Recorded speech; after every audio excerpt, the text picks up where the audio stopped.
नमस्कार दोस्तों, एक बार फिर से आपका स्वागत है अपने YouTube channel JTS GS world में। तो दोस्तों, बैठे बैठे जमीन पर क्यों आसमान देखता है? बैठे बैठे जमीन पर क्यों आसमान देखता है? अरे पंखों को खोल जमाना उड़ान देखता है। इसी के साथ दोस्तों हम आगे बढ़ेंगे। आज के टॉपिक में हम चर्चा करने वाले हैं लूसेंट की अगली सीरीज में आ गए हैं। हम जहां तक हमने छोड़ा था उसके आगे आ गए हैं। सबसे पहला टॉपिक आपके सामने आने वाला है संवेग संरक्षण का सिद्धांत। तो दोस्तों, सबसे पहला आपका टॉपिक बनने वाला है संवेग संरक्षण। संवेग में संरक्षण। तो दोस्तों, संवेग में संरक्षण की मैं बात करूं तो जैसा कि आपको ये वर्ड आपको दिखाई दे रहा होगा, संरक्षण। संरक्षण का मतलब क्या होता है? किसी भी चीज का एनर्जी का बराबर बना रहना। तो यहां पर मैं आपको ये बताना चाह रहा हूं, आपकी उसमें डेफिनेशन दे रखी होगी कि भाई किसी भी निकाय में, किसी भी समूह में यदि कोई कण है, स्पेशल कण है भाई आपके इकट्ठे, ये एकत्रित कोई कण है, यदि इन पर बाह्य बल ना लगाया जाए, मेन बात क्या है, इन पर बाह्य बल आरोपित ना किया जाए, यदि इन पर बाह्य बल आरोपित नहीं किया जाए तो इनका जो है संवेग हमेशा बराबर होता है।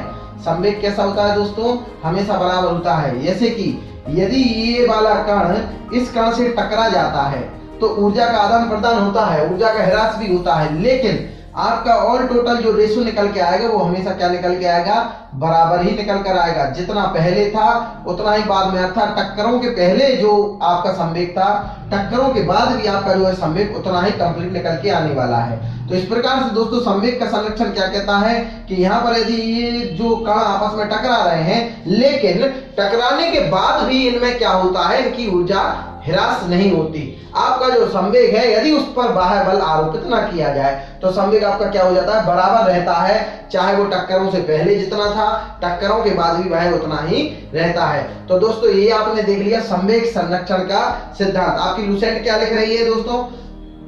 लूसेंट आपके लिख रहे हैं, यदि कणों के किसी समूह या निकाय पर कोई बाह्य बल नहीं लग रहा हो तो उस निकाय का कुल संवेग नियत रहता है। ये दोस्त मैं बिल्कुल जो मैं आपको बता चुका हूं वही आपकी लूसेंट में लिखा है।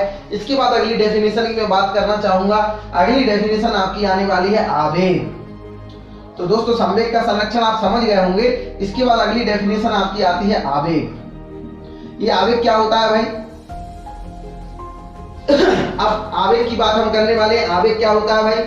आवेग जब कोई बड़ा बल, जब कोई बहुत ज्यादा फोर्स है लेकिन कुछ कम समय के लिए हम किसी पिंड या वस्तु पर लगाते हैं तो उस चीज को ही हम आवेश कहते हैं। कोई बहुत बड़ा बल है, क्या है भाई?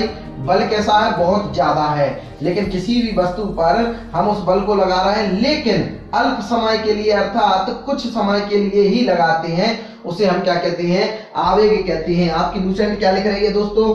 जब कोई बड़ा बल किसी वस्तु पर थोड़े समय के लिए कार्य करता है तथा तो बल तथा समय अंतराल के गुणनफल को उसका आवेग कहते हैं। भाई, आपका जो बल होगा और जितने कम समय के लिए लगाया गया वो आपका क्या होगा? अल्प समय होगा। और समय और बल इनके क्या है भाई? गुणनफल के क्या होता है भाई? समानुपाती होता है, अर्थात उसके बराबर होता है। तो दोस्तों, यहाँ पर आपने देखा आवेग, अर्थात कोई बहुत बड़ा बल किसी पिंड पर लगाया जाता है और कम समय के लिए लगाया जाता है, तो जो बल आपने लगाया है और जितने समय में लगाया है उनके गुणनफल को ही हम क्या कह देते हैं दोस्तों? आवेग कह देते हैं। क्लियर हो गया होगा। इसके बाद दोस्तों अगली हेडिंग आने वाली है। यहाँ पर पहले आवेग के बारे में देख लेंगे कि बल और समय का अंतराल है, कितना समय अंतराल लिया गया है। तो बल का यहाँ पर आपको क्या है? मात्रक बताऊंगा मैं। तो यहाँ पर मात्रक क्या होगा भाई? इसी को क्या कहते हैं हम? संवेग परिवर्तन। और यहाँ पर मात्रक होगा न्यूटन सेकेंड, अर्थात बल का मात्रक क्या होता है दोस्तों? न्यूटन। और समय का मात्रक क्या होता है दोस्तों? सेकेंड। तो कहीं ना कहीं दोनों को मिलाकर क्या बन गया इसका मात्रक? Newton second. दोस्तों, यहाँ पर सेकेंड नहीं है, यहाँ मल्टीपल है, इसलिए ये क्या है? आपका न्यूटन सेकेंड हो गया। फिर दोस्तों इसके बाद अगली हेडिंग में बात करेंगे हम। अगली हेडिंग बहुत ज्यादा इंपॉर्टेंट है दोस्तों। अगली हेडिंग में आप देखेंगे अभिकेंद्री बल। क्या देखेंगे दोस्तों? अभिकेंद्री बल। और कहीं ना कहीं यहाँ पर आपको सेंट्रीपिटल फोर्स मिल जाएगा। अभिकेंद्री बल या अभिकेंद्रीय बल। तो यहाँ पर अभिकेंद्रीय बल को समझाने के लिए मैं आपको एक सर्कल बनाऊंगा, इस प्रकार से मान लो कोई सर्कल आपका रेडी हो गया, और कहीं ना कहीं जब कोई व्यक्ति किसी भी वृत्ताकार मार्ग में क्या करता है, मार्ग पर गति करता है, तो कहीं ना कहीं वृत्त के केंद्र के द्वारा एक बल लगाया जाता है, अर्थात अंदर की ओर कोई जो बल लग रहा होता है केंद्र की ओर, उसी को हम क्या कह देते हैं दोस्तों, अभिकेंद्री बल कह देते हैं। अर्थात कोई भी पिंड, कोई व्यक्ति, कोई वस्तु यदि वृत्ताकार मार्ग में गति करता है तो वृत्त के केंद्र की ओर जो बल लगता है उसे हम क्या कहते हैं दोस्तों, अभिकेंद्री बल कहते हैं। और अभिकेंद्री बल कहीं ना कहीं बहुत ज्यादा इंपॉर्टेंट होता है दोस्तों। आप लोगों ने एग्जांपल में देखा होगा कि जब कोई बाइक सवार है वो या साइकिल सवार है, जब किसी मोड़ को वह क्या करता है भाई, मोड़ पर वह गाड़ी या बाइसिकल चला रहा होता है तो मोड़ पर वो कहीं ना कहीं झुकता है। झुकने का कारण क्या है भाई, झुकने का कारण यही है आपका क्या, अभिकेंद्री बल। और एक और बात बता दूं, जब तक अभिकेंद्री बल नहीं होगा तब तक कोई भी व्यक्ति वृत्ताकार मार्ग पर गति नहीं कर सकता। इस बल के अभाव में वृत्ताकार मार्ग पर गति नहीं हो सकती। और इसी का भाई एग्जांपल है आपका, यहाँ पर सेंट्रल में आपका क्या है भाई, यहाँ आपका सेंट्रल में क्या है भाई, सूर्य है। क्या है भाई, सूर्य है। सूर्य भी कहीं ना कहीं यहाँ पर आपकी पृथ्वी इसके राउंड दे रही है और पृथ्वी भी इसके जो है राउंड कर रही है, तो किस कारण भाई, अभिकेंद्री बल के द्वारा। अर्थात सूर्य जो है वो केंद्र में है और केंद्र कहीं ना कहीं यहाँ पर इसको बांधे हुए है पृथ्वी को। तो इस प्रकार से आपकी पृथ्वी क्या है, सूर्य के राउंड भी जो चल रही है, बंधी हुई सी लग रही है। एग्जाम्पल में आपको देखने को मिल जाएगा कि एक पत्थर को मैंने बांध दिया डोरी से और उसको क्या है घुमाना शुरू किया, तो पत्थर कहीं ना कहीं क्या है, उसके अभिकेंद्री बल के कारण अंदर है। लेकिन यहाँ पर आपको एक चीज मिल गई, अभिकेंद्री बल। अभिकेंद्री बल इस प्रकार से केंद्र की ओर लगने वाला है। बाइक सवार वाला एग्जाम्पल आता है कि बाइक सवार जब जो है मोड़ पर जाता है तो वो कहीं ना कहीं झुक जाता है ना। यहाँ पर आपने कोई पत्थर को बांधा है, पत्थर किस लिए बंधा है, पत्थर वृत्ताकार मार्ग में गति क्यों कर रहा है, क्योंकि उसके अंदर भी एक अभिकेंद्री बल लग रहा है। तो दोस्तों इस प्रकार से आपने देखा अभिकेंद्रीय बल। फिर इसके बाद दोस्तों इसी का अपोजिट फोर्स आता है, लेकिन वह कोई बल नहीं होता, वह कोई बल नहीं होता। इसके बाद अगला बल आता है आपका अपकेंद्रीय बल। अपकेंद्रीय बल। और दोस्तों यहाँ पर एक बात आपको देखने को मिलेगी कि जिस प्रकार से मैंने यहाँ पर सर्कल बनाया था और आपको बताया था कि भाई जो भी केंद्र की ओर लगने वाला है इसको अभिकेंद्री बोलते हैं, सेंट्रीपिटल बोलते हैं, तो कहीं ना कहीं यहाँ पर इसका जस्ट विपरीत होगा। यदि कोई वस्तु यहाँ की ओर बल लग रहा है केंद्र की ओर, तो न्यूटन का तीसरा नियम क्या कहता था, क्रिया के प्रति बराबर विपरीत प्रतिक्रिया होगी। अर्थात जितना बल अंदर की ओर लगेगा उतना ही बल आपको केंद्र बाहर की ओर देने वाला है।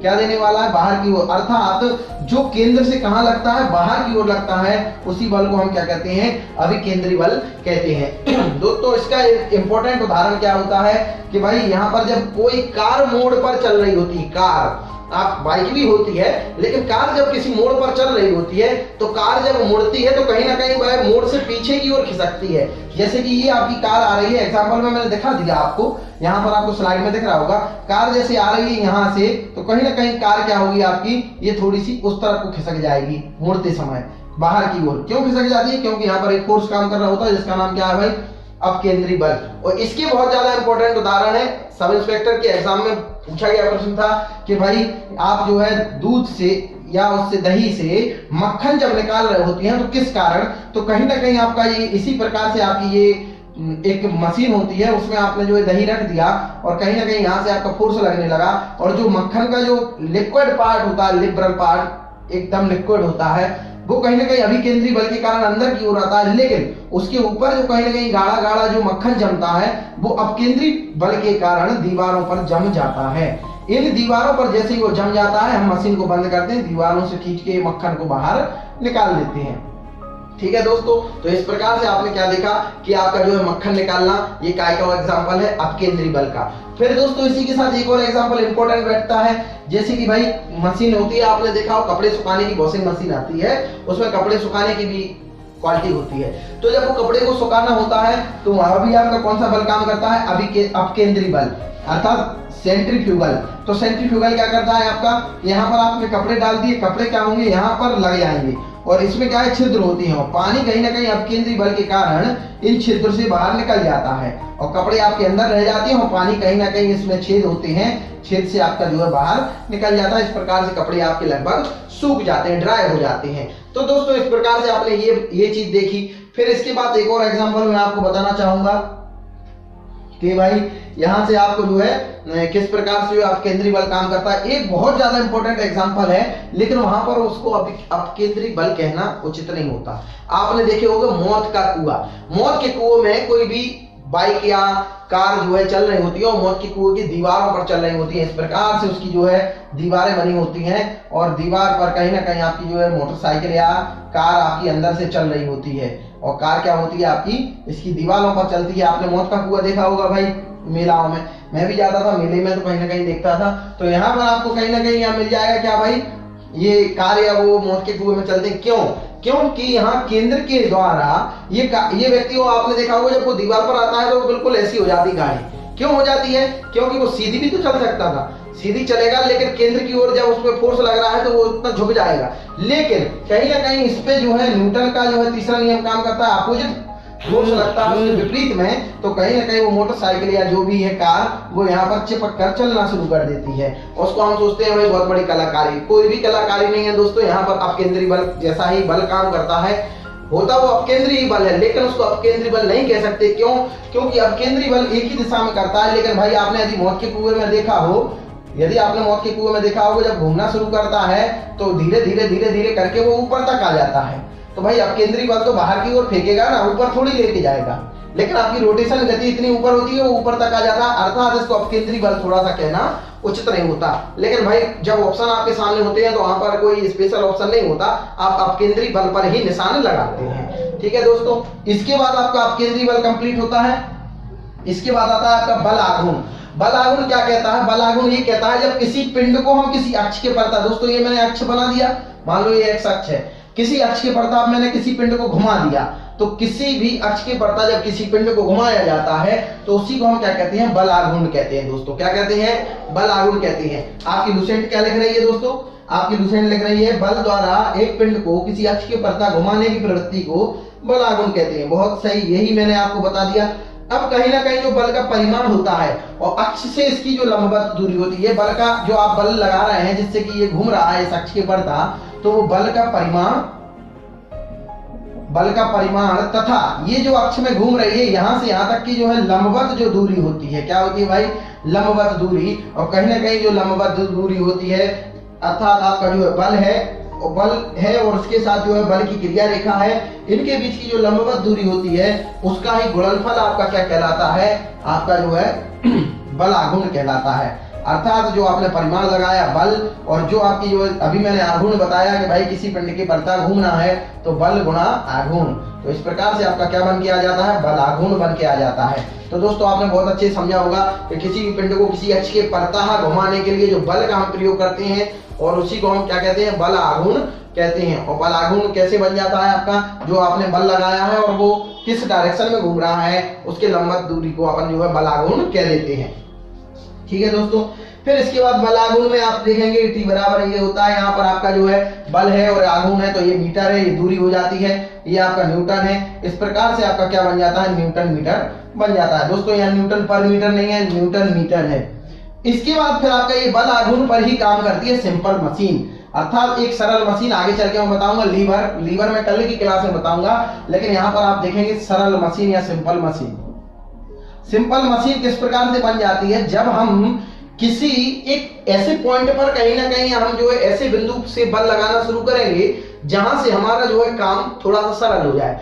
जैसे कि कोई बहुत बड़ा पत्थर है दोस्तों, बहुत बड़ा पत्थर है। अब इस पत्थर को हम उठाना चाहते हैं या खिसकाना चाहते हैं, हम पूरी ताकत लगा दे लेकिन नहीं खिसका पाएंगे। लेकिन क्या होता है जब हम क्या करते हैं, यहाँ पर एक स्पेशल पत्थर रख देंगे और कहीं ना कहीं यहाँ से हम एक छड़ फंसा देंगे। आप लोगों ने किया होगा बहुत काम। तो भाई यहाँ से जैसे ही हम छड़ फंसाएंगे तो इसको जब हम यहाँ से दबाएंगे ये पत्थर अपने आप उठ जाएगा या फिर ये पत्थर कहीं ना कहीं आगे की ओर खिसक जाएगा। तो यहाँ पर एक किसी निश्चित बिंदु पर हमने उसको फंसाया है और इसके बाद हमने इसको आगे की ओर धक्का दे दिया और बड़े आराम से दे दिया। ये आपकी क्या बन गई भाई? सरल मशीन बन गई। इसी में आपका उदाहरण आता है उत्तोलक अर्थात लीवर। जो लीवर होता है आपका वो कहीं ना कहीं उत्तोलक वो कहीं किसी के अंडर में आता है, आपके सरल मशीन के अंडर में आ जाता है। तो दोस्तों सरल मशीन में क्या लिख रहा है आपके लुसेंट? यह बल आघूर्ण के सिद्धांत पर कार्य करता है। दोस्तों वही है बल आघूर्ण। कहीं ना कहीं हमने क्या किया है, इसको बल लगाया है, बल के कारण किसी अक्ष के, ये आपका अक्ष बन गया, इस अक्ष के बढ़ता हम इसको घुमाएंगे, तो इसको हमने क्या किया, घुमाया है, जिसके कारण आपका जो है ये बड़ा पिंड जो है आगे की ओर खिसक जाता है या उठ जाता है। तो कहीं ना कहीं यह बल आघूर्ण के सिद्धांत पर कार्य करता है। सरल मशीन ऐसी युक्ति है जिसमें किसी सुविधाजनक बिंदु पर, ये मैंने बताया ना, सुविधाजनक बिंदु पर बल लगाकर यहाँ पर अन्य बिंदु पर रखे हुए भार को उठाया जा सकता है। ये अन्य बिंदु पर कोई भार रखा हुआ है और ये आपकी सुविधाजनक बिंदु है, यहाँ से आपने भार लगाया और ये जो है भारी पिंड भी यहाँ से खिसक जाता है या आपका जो आगे की ओर चला जाता है। तो दोस्तों आज की क्लास में हम देखे हैं कोई इतनी आपके जो है डेफिनेशन हो चुकी हैं। उम्मीद करता हूं एक एक चीज बड़े आराम से समझ में आ रहा होगा। लिखा हुआ सारा लुसेंट में मिल जाएगा, यहाँ स्लाइडों पे मिल जाएगा, लेकिन इंपॉर्टेंट क्या है, हमको उसको समझना होता है कि ये होता क्या है। आगे चल के मैं लीवर बताऊंगा, लीवर में भी कई पॉइंट आएंगे और लीवर भी कई प्रकार के होंगे, तो इस प्रकार से आगे अगले लेक्चर में हम लीवर के बारे में चर्चा करेंगे। दोस्तों वीडियो यदि पसंद आ रही है तो प्लीज शेयर जरूर करें। आप लोगों का मोरल एकदम से डाउन होता है, व्यूअरशिप कम हो जाते हैं, मेरा जो है एनर्जी कम हो जाती है, पॉजिटिव एनर्जी नहीं आती। तो दोस्तों वीडियो को देखते रहें, शेयर करें, लाइक करें, सब्सक्राइब करें, चैनल को अधिक से अधिक शेयर करें। आपका बहुत बहुत धन्यवाद।